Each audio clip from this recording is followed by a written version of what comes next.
Lonely rancher bought young pregnant woman sold by her mother, then found the miracle he'd waited for all his life. Under the cover of twilight, the shack behind the feed store reeked of sweat, kerosene, and silence that had been bought too cheap. Clara's wrists were red from the iron cuffs her mother had slapped on an hour earlier, her swollen belly heaving as she sat on the dirt floor, refusing to look anyone in the eye. 8 months gone, and you ain't thought she needs a doctor. Elias's voice cut through the room, low and gravelly. Not angry, not kind, just tired. She needs a husband, not a damned sawbones, spat the older woman, her cracked lips curling as she shifted her weight from one muddy boot to the other. A man like you ought to know the difference. I do not need a wife, Elias said, eyes not on Clara, but somewhere behind her, as if seeing ghosts in the wood-grain walls. I need quiet. The exchange was made without further noise. 2 silver coins, dull and old, 1 jug of whiskey, and a promissory note for half a butchered steer come fall. The mother unlatched the cuffs like she was untying a sack of potatoes and pushed Clara toward the door. Don't give him trouble, she muttered. He paid more than you're worth.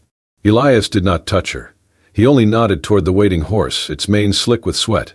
Clara climbed up slowly, her eyes burning, throat sore from not crying. The ride to his homestead was silent but for the wind. It was 3 miles through dust-choked trails and pine-lined shadows that seemed to breathe. His house sat at the edge of nothing, no neighbors, no fences, just wild land and a porch that looked like it had not heard laughter in a decade. He helped her down, motioned toward the door. Inside, the air was clean, too clean. No scent of tobacco, no perfume, only wood smoke and lemon oil. A single photograph hung crooked over the mantel, a woman with bright eyes and hands wrapped around a baby blanket, the child missing. You can stay here, Elias said, pointing to a room on the left. The bed is firm. There's water by the stove. I won't come in without knocking. Clara didn't speak. Her fingers hovered near the hidden fold of her boot, where she'd sewn in a thin blade days ago. She nodded once and stepped inside. The room smelled of lavender and dust, the bed covered in a quilt too fine for the rest of the house. A brush, a mirror, and a pair of unused shoes sat neatly beside the dresser. It was not a prison, but it felt like one. Later that night, long after the coyotes started singing to the stars, Clara lay awake, one hand on her belly, the other wrapped around the hilt of the dagger. The baby kicked. Her breath caught. She listened for footsteps. Nothing, just wind, and the occasional creak of the old beams settling. Around midnight she slipped out from under the quilt, careful not to make the boards groan. The knife was small but sharp. She slid it free and crept barefoot toward the front room. No light, no sound. Her heart beat like a drum in her ears.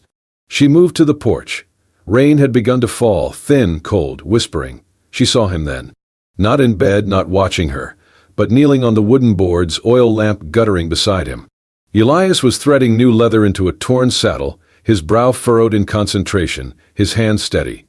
The rain soaked his shirt, dripped from his hair. He did not notice her. He spoke softly to no one. She always said this place needed mending. She meant more than the fence. Clara stood frozen, the knife hanging useless by her side. He looked up, finally seeing her, and said only, "Could not sleep." She shook her head. He nodded once, then returned to the saddle, stitching through the quiet. Back in her room, Clara hid the knife under the pillow, not out of trust, not yet, but out of something more complex, something that hurt less than fear. In the morning, he left bread and blackberry jam on the table. No note, no questions. Just bread and silence. The kind that wasn't heavy, for once, just still. The morning sun spilled through the lace curtains of the room Elias had given her, casting soft golden shadows across the hand-stitched quilt. Clara sat upright, the scent of dried lavender still clinging to the corners, mixing with something older, cedar, faint rose petals, and time. The room had not been changed in years. A hoop of unfinished embroidery sat on the windowsill, thread trailing like a forgotten promise. Beside it, a book of psalms worn thin with use. In the center of the far wall, a portrait hung slightly tilted. A woman, no older than Clara herself, with dark hair pinned neatly and a quiet look in her eyes, not smiling, not sad. Just waiting. Elias never entered the room. Each morning she woke to warm cornbread left outside her door, a kettle already singing on the stove. Some days there were extra firewood bundles neatly stacked, a clean dress mended and folded at the end of her bed. He said little, just nodded when she passed, At night the house was still, the only sound the tick of the mantel clock and the faint crackle of firewood settling into ash. Clara had lived in homes where yelling filled the walls, where hunger paced the floors, where silence was sharp and angry. But this silence was different. It did not watch her with suspicion. It let her breathe.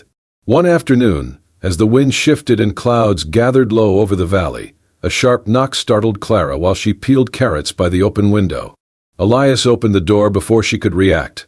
A woman in a black bonnet stood outside, mud caked up her boots, her jaw set like stone. "Martha," Elias said, voice even. "I came for eggs," the woman snapped, eyes sliding past him to Clara. "And to see this girl you brought in." Clara instinctively stepped back, the roundness of her belly unmistakable even under the shawl. "Well," Martha hissed, hands on her hips, "ain't she ripe? Barely grown herself and already swelled up like a fall pumpkin." "What's the matter, Elias? Town too quiet without a scandal." Elias didn't move. "She your new pet?" Martha spat. "Didn't take long, did it? After burying your wife, now you bring in some barefoot hussy from the flats. You always did like him young." Clara froze. The knife in her hand trembled slightly. But Elias simply looked at the woman, his jaw set. "You want eggs?" he said. "Take them." He turned, walked into the kitchen, and came back with a small basket. He held it out without a word. Martha snatched it, eyes still burning holes through Clara. "She won't last, you know. Trash never does." Still, Elias said nothing. He stepped back, placed one hand gently on the door, and closed it. Not slammed. Just closed. The click echoed in the silence that followed. Clara stood for a long time after Martha left. Her fingers rested on her belly, the child stirring inside. She waited for Elias to explain, to apologize, to tell her she was not what that woman said. But he didn't. He returned to the porch, took his place on the worn wooden rocker, and began whittling a piece of cedar without looking up. He had not defended her. He had not denied it. He had just shut the door. That night, Clara sat at the edge of the bed, brushing out her hair in front of the mirror.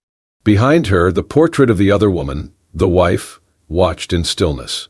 Clara whispered to it, almost without meaning to. "He's more afraid of their words than mine." And she realized then, he had not bought her to save her. He had bought her because he had stopped believing in his own worth, because ghosts were easier than people, because silence could not accuse him of anything. But she was not a ghost, she was still alive. And her child would be too. The wind howled like something feral that night, rattling the shutters and creeping through the floorboards like cold fingers looking for warmth. Clara lay in bed, eyes open, muscles tense. Every creak of the house fed her unease. She had counted the days. Nearly 2 weeks since her mother sold her off like livestock. Elias had not touched her, not even spoken more than necessary, but the silence was no longer comforting. It felt like waiting for a rope to tighten. She rose without lighting the lamp, dressing quietly in the long coat Elias had left hanging on the peg. The blade tucked in her boot pressed against her ankle, a grim reminder that freedom always came with a price. She pulled on thick socks, wrapped her shawl tightly, and stepped out through the back door. The cold hit her like a slap. Snow had started falling, light but fast, piling over the cracked stone path. She pressed on through the wind, teeth clenched against the sharp bite of air, her boots crunching softly. She did not know where she was going, only that it had to be away. Away from the house with the silent man. Away from the whispers. Away from the ghost of a woman in every thread of that bedroom. But a sudden twist of pain in her side stopped her mid-step. She gasped, grabbing the railing for balance. Another jolt, lower this time and stronger. She doubled over, the snow stinging her knees as she fell. Her breath came in short bursts, fogging in the dark. "No," she whispered, pressing her palm to the taut curve of her belly. "Not now. Please, not now." A sound, footsteps, heavy and fast. Then Elias's voice, rough with urgency. "Clara." She did not answer. She could not. The pain surged again. Then his hands were under her, lifting her with ease, her body pressed against the soaked wool of his coat. He carried her back into the house without a word, straight past the fire, into the warmth of the quilted bed. He knelt beside her, his face flushed from the cold, and placed a calloused hand on her stomach. His voice, when it came, was low and strained. "Do not let your child die because of what people say." His words struck her like thunder in a quiet sky. She stared at him, unable to look away. In that moment he was not the silent man who avoided questions. He was someone else, someone who knew what it meant to lose. Later, when the pain dulled and her breath returned to normal, Clara spoke for the first time about her past.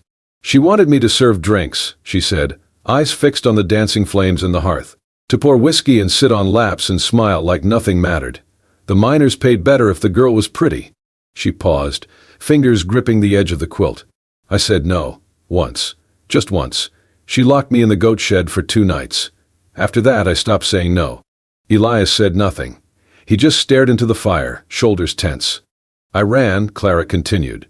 Found a job cleaning sheets at a boarding house in Dry Creek. That's where I met him, the father. He was kind. Until he was not. She looked at Elias. I do not even know if he knows. I do not know if I want him to. Elias nodded once, slowly. Then he rose, set a fresh log on the fire, and left her to sleep. But sleep did not come easy. Clara drifted in and out of half-dreams, her mother's voice, the smell of whiskey, the weight of a man's breath on her skin. Sometime after midnight she woke with a start. There was a sound, faint, heartbreaking, crying. She sat up, breath caught in her throat. The baby. No, it was coming from outside her room. She rose quietly, walked toward the source, and stopped at the end of the hallway. Through the open doorway she saw Elias seated by the front window, the moonlight tracing silver lines across his face. In his lap lay a tiny dress, pink, hand-stitched, delicate as a sigh. He held it like one would hold a memory they were afraid to break. She made it after the 3rd, Elias said softly, without turning. Still believed it'd be different next time. Clara stepped closer, her voice barely above a whisper. The 3rd what? The 3rd loss, he said. She lost 7. I buried each of them behind the ridge. Boys, girls, we never named them. He traced the hem of the dress with one finger. I buried this one after the 7th. Could not look at it anymore. Clara stood in silence, the air thick with a sorrow that stretched beyond years, beyond words. And in that moment, she understood. He did not shut the world out because he was cruel. He shut it out because it had taken everything he once dared to love. The morning after the crying, the snow had mostly melted, revealing the brown, brittle grass beneath. Clara stood at the kitchen window, watching Elias saddle his horse. He moved slow, precise. As always, but something had shifted.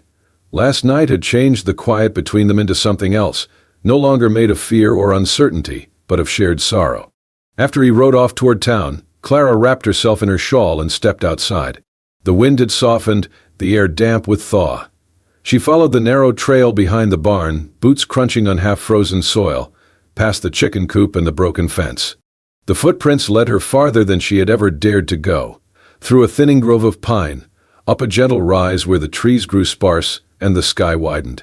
At the top of the ridge, she saw them. 7 markers, worn and uneven, arranged in a line like forgotten prayers. No names. Just numbers, crudely etched with a blade into the weathered wood. Clara's breath caught in her throat.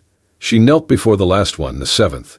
The earth there was newer than the rest, the grass struggling to grow. A single wildflower, stunted and bent from the cold, leaned against the marker as if mourning too. She reached out, fingers trembling, and laid her hand on the wood. Warm. Somehow, impossibly warm. And just like that, the tears came. Not because of fear or shame or loneliness, but because of the weight of it all. The silence she had mistaken for menace. The grief mistaken for cruelty. Elias was not the man the village whispered about in shadows. He was a man who had buried 7 pieces of hope. She cried for them. For him. For herself. She did not hear him approach. But when she turned, he was there, standing at the edge of the grove, hat in hand, eyes unreadable. He did not speak. Did not move. Just watched her the way someone watches fire, knowing it can warm or destroy. I thought you killed her, Clara whispered, voice thick. I thought, they said. I know what they say, Elias replied softly, and I let them. Why? Because arguing takes more breath than silence. His eyes drifted to the markers, then back to her. Each one took a little more from her. And me. By the 7th, there was nothing left. Clara stood slowly, her hand brushing the edge of the wooden cross. She tried to plant roses here, he said, never grew. Soil's too thin. Wind takes the petals. Maybe this spring, Clara said, we try again. For the first time, his face shifted barely. A flicker of something almost like disbelief. Then he nodded once, the way a man nods when he hears something he did not realize he needed to hear. They stood there a while longer beneath a sky that promised more cold before warmth. The ridge felt sacred, not in the way of churches, but in the way of pain remembered and honored. Then, without a word, they walked back down together, steps slow, even, and side by side. The days lengthened, and the snow began to pull back its icy fingers from the earth. Shoots of stubborn green poked through the frozen ground, the sky no longer a flat gray, but tinged with the pale blue of an approaching spring. Something within the house shifted too, not loudly, but gently, quietly. Clara no longer waited for Elias to leave before stepping outside.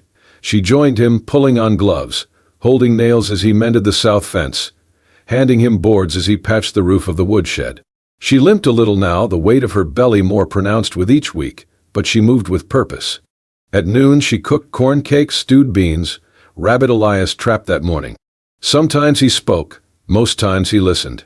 And every evening, as the fire crackled and the sky turned from gold to navy, Clara read aloud from the worn Bible that sat in the kitchen hutch, its pages soft from years of turning.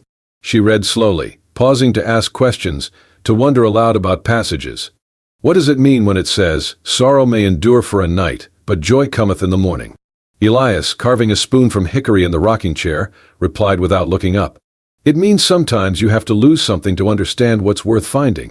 One afternoon, Clara stood near the porch where Elias tended to a crook line of wooden stakes running along the fence. She noticed the soil was darkened, turned fresh.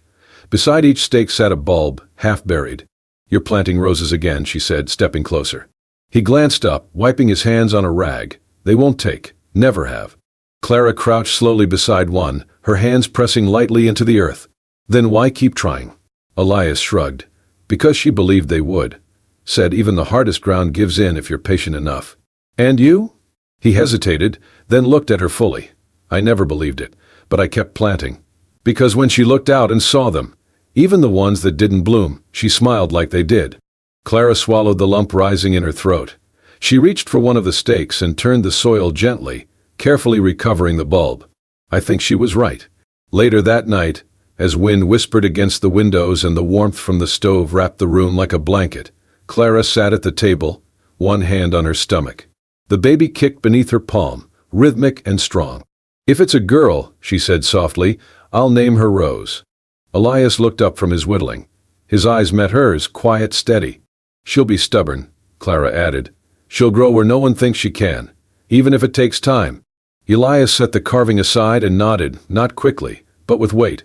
"That's a good name," he said, "and a better hope." The silence between them that night was no longer a wall, but something shared, like a field waiting for seeds to bloom. Like the space between heartbeat and breath. For the first time in weeks, Clara did not dream of the mining town, or her mother's fists, or the smell of whiskey on a stranger's coat. She dreamed of sunlight through rose petals, of small hands tugging her braid, of Elias smiling, not just with his mouth, but with his whole face, as a girl with dirt-streaked cheeks chased chickens through wildflowers. And in the dream, the roses bloomed, not perfectly, not all at once, but enough. The wind that night was different, hot, dry, charged with a stillness that made even the coyotes fall silent. The sky above the ridge had turned a bruised shade of purple, and thunder rolled low, like a warning drum from the heavens. Elias stood on the porch, watching the distant mountains. A flash of lightning lit the horizon, followed seconds later by a crack of thunder so sharp it split the sky. Then came the smell, acrid, biting, smoke. Clara was setting dishes on the table when the first curl of haze drifted through the open window. She paused, nostrils flaring. The baby moved restlessly inside her, as if sensing something was wrong. Elias burst through the door. "There's a fire," he said quickly, already reaching for blankets. "Up by Briar Ridge. Wind's bringing it this way." Clara moved to the door, looking out toward the tree line. Flames flickered on the distant slope like angry stars falling to earth. "We need to move," Elias said, shoving cloths into a bucket of water. "The old stone hut, North Trail. It's safe." Clara nodded, her heart racing. But as she turned to grab her coat, a sharp pain stabbed through her spine, forcing her to double over. "Elias," she gasped, clutching the edge of the table.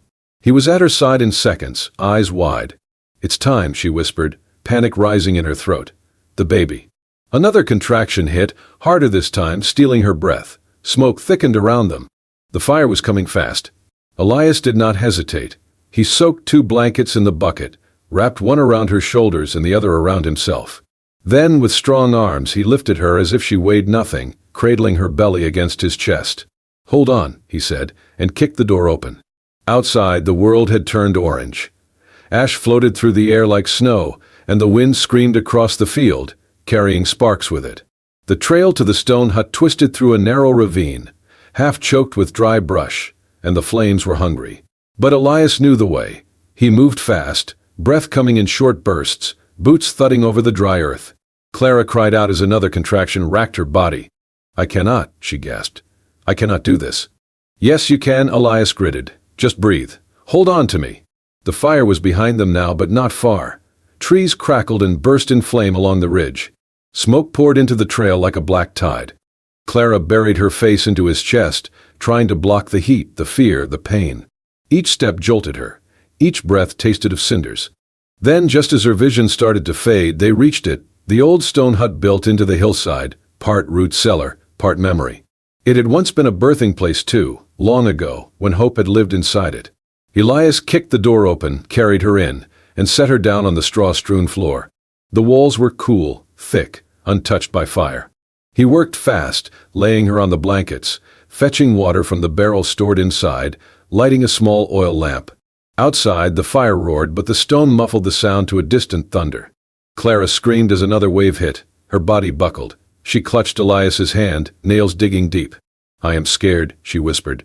"So am I," he said, kneeling beside her. "But you are not alone." Hours passed, or maybe only minutes. It was hard to tell. Pain bled into pain. Elias wiped her brow, whispered encouragement, held her hand through every groan and cry. He had seen death come through childbirth 7 times before, but this time he fought it. He fought it for her. Finally, a silence. Then a final cry, sharp, raw, and undeniable. And then, over the sound of wind and crackling brush, came another cry. High-pitched, new, alive. A baby's wail filled the hut. Clara gasped, body shaking. Tears streamed down her face. Elias cradled the small, red bundle in his arms, wrapped it tight in cloth, and handed her over. "A girl," he whispered. Clara laughed and cried at once, taking the child into her arms. "Rose," she said. "She's Rose." Outside, the fire began to die. Inside, life had begun. The first light of dawn seeped through the cracks in the stone walls, soft and golden, carrying with it the scent of scorched earth and new life. The fire had moved on during the night, its fury reduced to distant smoke trails rising on the horizon, but its memory still lingered in the air, clinging to skin and breath like a shadow. Inside the hut, however, something brighter had taken root. The baby's cries rang out again, fierce, unrelenting, full of breath and new purpose. It was not the whimper of something fragile, but the cry of something determined to live. It echoed off the stone walls like a hymn, a sound no one had heard in that place before, not for 10 long years. And it shattered the weight of that silence in a single moment. Elias knelt beside Clara, his hands stained with soot and blood, his shoulders trembling not from fear, but from something far more vulnerable, relief. His chest rose and fell in uneven gasps, as if he too had been reborn with the child. He looked down at Clara, who held the newborn to her chest with shaking arms, her face pale with exhaustion and glowing with wonder. There was dirt on her cheeks, sweat on her brow, but her eyes were blazing. The baby, slick with the mess of arrival, squirmed and rooted blindly, searching for warmth, for milk, for a voice she recognized. Her fingers curled in the air like petals unfurling in the sun. Clara looked up at Elias through tears that had yet to dry. "She's strong," she whispered, her voice catching in her throat. "She's loud," Elias replied hoarsely, a ghost of a smile tugging at the corners of his mouth. The lines in his face softened for a fleeting second, making him look almost young again. Like the man he might have been, long ago, before sorrow carved its name across his back. He reached out, his hand unsteady, slow, as if approaching something sacred. With a trembling fingertip, he brushed the baby's cheek. Her skin was soft, impossibly soft, like silk warmed by firelight. She blinked, eyes still cloudy with the blur of birth, and let out a yawn so small, so human, it broke him open. "Rose," he murmured. "She'll be Rose." Clara cradled the infant tighter, her lips pressed to the child's damp hair. "You named her?" "No," Elias said quietly. "You did. I just believe it now." He shifted, his body sagging with the weight of what had just passed, and leaned heavily against the stone wall. The smoke had begun to creep in through the cracks again, thin, pale, almost forgotten, but it clung to them still. Elias's face, streaked with soot, turned gray. His lips were cracked, his eyes dulled. Clara's smile faded. Elias? He did not answer. Elias, she said again, louder this time, urgency climbing her spine. The baby whimpered at her chest, sensing the change. Still nothing. She reached for him with a trembling hand, her fingers closing around his forearm. It was limp, too limp. He slumped sideways, collapsing to the floor like a marionette with its strings cut. No, no, Elias, she cried, shifting Rose into the crook of her arm and dragging herself toward him. Her knees scraped the stone, her heart pounded so loud it drowned out thought. Look at me. You stay with me. Do you hear me? He did not move. She pressed her ear to his chest, her breath held so tight it hurt. There, a sound. Faint, shallow, but there. Please, she whispered, pressing her forehead to his shoulder. Please, don't leave. Not now, not when she's here. She shook him once, twice. Still nothing. And then, Rose cried. A piercing, angry wail that ripped through the air like thunder. It was not fear or hunger. It was insistence. A call back to life. Elias gasped. His chest rose sharply, then fell. Another breath, rough, rasping, but alive. His eyes fluttered open, unfocused at first. Then they found Clara's face. She's got lungs, he croaked. Clara laughed, the sound breaking halfway into a sob. So do you. He smiled faintly, his eyelids fluttering closed again. Guess. I'll need them. Outside, the fire smoldered into memory. The smoke lifted. And inside that battered, soot-blackened hut, the three of them stayed close, wrapped in silence, in breath, in the fragile miracle of survival. Bound not by blood, but by the cry that named a child and resurrected a man. Bound by a rose that bloomed in the middle of ruin. 1 year later, the house that once stood in silence now hummed with life. The wooden fence was rebuilt, sturdy and straight, wrapped with soft vines and wild grass that had returned with the spring rains.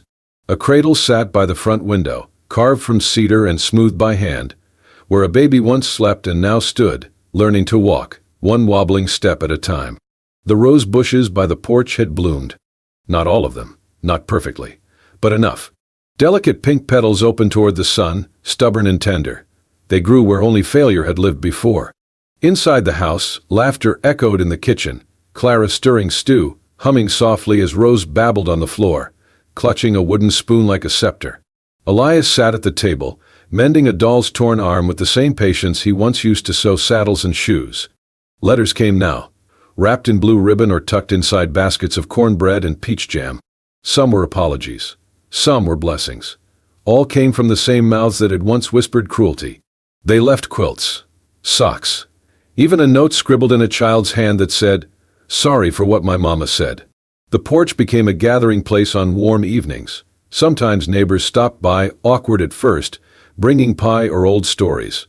Clara never asked why they came. She just passed around the tin cups and let them come again. One morning, Clara held Rose on her hip, pointing to the flowers by the fence. "She called you Bay yesterday," she said, smiling. Elias raised an eyebrow. "Before Ma." Clara laughed. "Twice, I counted." He chuckled. That quiet, familiar sound that still made her chest ache in the best way. "She's a clever one." "She's yours," Clara said softly, meaning more than the words. He reached out and touched the child's cheek. "Ours." That evening, as the sun melted into amber across the valley, Rose toddled barefoot through the yard. Her curls bounced with each step, one chubby hand clutched around the stem of a fresh-picked rose. She squealed with delight at a butterfly, stumbled, and rose again, undeterred. Clara watched from the porch, hand resting on her belly, now round once more with new life. Elias stood beside her, his hand gently on her back. The land around them, once scorched and barren, had grown green again. Not perfect, not easy, but alive. And as Rose ran laughing into the golden light, the petals of her rose trailing behind her like blessings, Clara whispered, "Some things must be lost to make room for miracles, and even in a place turned to ash, flowers can still bloom." If this story stirred something in your heart, if you felt the quiet strength of a man who thought he had nothing left, the resilience of a young woman rising from betrayal, and the miracle of a rose blooming from ashes, let us know with a like, a comment, or most of all, a subscription. This is Wild West Love Stories, where forgotten romances are brought back to life, where broken hearts learn to beat again, and where miracles grow in the most untamed places. Subscribe to stay with us through every tale of longing, redemption, and love that defied the frontier. And don't forget to hit the bell, so you never miss a story where bullets missed, but hearts didn't. Thank you for riding with us. We'll see you in the next story.